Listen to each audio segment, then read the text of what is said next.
Sveiki. Sveikinuosi su jumis iš Europos parlamento, štai paskutinė vasario mėnesio sesija, kuri yra, sakyčiau, ypatinga. Ypatinga savo turiniu ir galbūt kai kurių darbų išbaigtumu. Turiu jums raportuoti, kad iš esmės šios sesijos metu buvo priimti tie pagrindiniai mano ruošti arba man dalyvaujant rengti dokumentai, kurie galbūt ir praktiškai uždaro mano pagrindinių darbų Europos parlamente šios kadencijos metu skrinelę. O apie juos plačiau. Pirmiausia, buvo priimtas mūsų pranešimas apie ES saugumo ir gynybos politiką 2003 metais. Žinoma, daug dalykų įėjo ir jau nuo 2004 metų, bet pagrindinis dalykas iš tiesų, kaip apibūdinti praėjusius metus saugumo ir gynybos politikos prasme. Žinom, kas vyksta šalia mūsų kaiminystės, Rusijos agresija prieš Ukrainą keičia visas kortas. ES keičiasi labai ir labai greitai. Savo pasisakymę plenariniai sesijoje pasiūliau keletą dalykų. Pirmiausia, kreipdamasis į ponę von der Leyen, Europos komisijos pirmininkę, pasakiau taip. Pirma, ko mums reikia, tai karo kabineto. Ji turi vadovauti tokiam kabinetui. Jeigu mes rimtai vertiname situaciją, jeigu mes vertiname Rusijos agresiją prieš Ukrainą kaip karą prieš vakarus, reikia proporcingo atsako.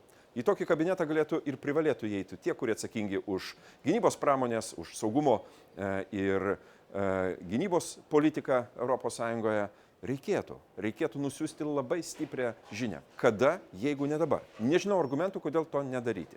Antras dalykas. ES skiria didelę finansinę paramą Ukrainai, bet daro praktiškai mažai arba, sakykime taip, nepakankamai mobilizuodama ES valstybių narių karinę paramą. Mano pasiūlymas yra toks, kad Europos komisija turėtų baigti žaisti šitos žaidimus, turėtų nustatyti aiškius kriterijus, kiek valstybės narės turi skirtis iš savo finansų, taip pat ir kitų, padedant karo priemonėmis Ukrainai laimėti.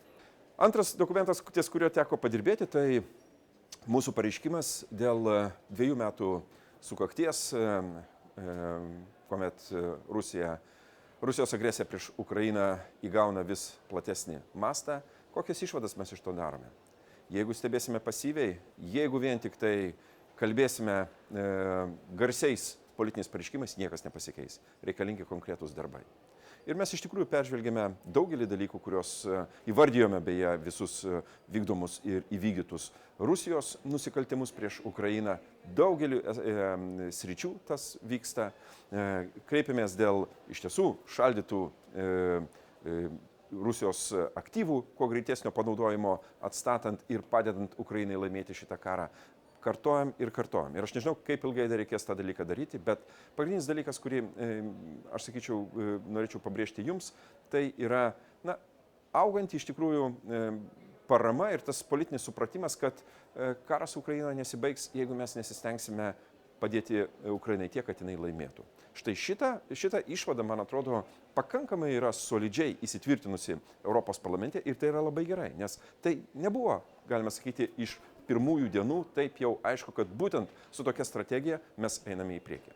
Na kągi, ir paskutinis priimtas pranešimas, ties kuriuo iš tikrųjų tiesiogiai teko dirbti kartu su mano kolega Pedro Pereira iš Portugalijos, jis yra socialistas ir demokratas, tai yra Europos reformos ir ES plėtra.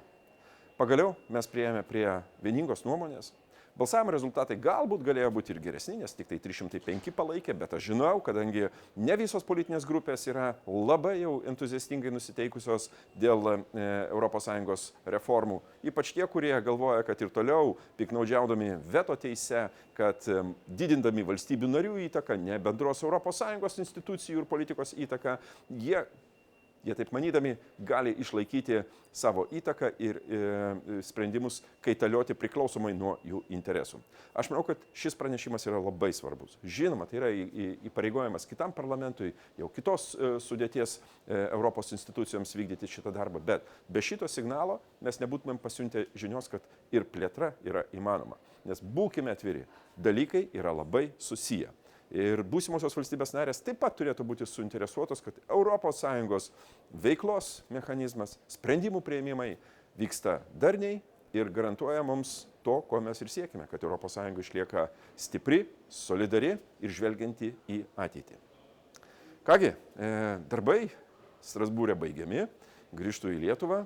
Penktadienį turėsiu keletą įdomių susitikimų su trečiojo amžiaus studentais Vilniuje, o taip pat atidarysime ir ukrainiečių dailininko Azarovo parodą Zarasuose. Taip, Zarasuose jau 4. vieta, kur keliauja šita paroda. Žvelgiu su dideliu lūkesčiu, kad susirinks daug zarasiečių, tų, kurie domisi, kurie bus ir politinė, žinoma, diskusija ta proga.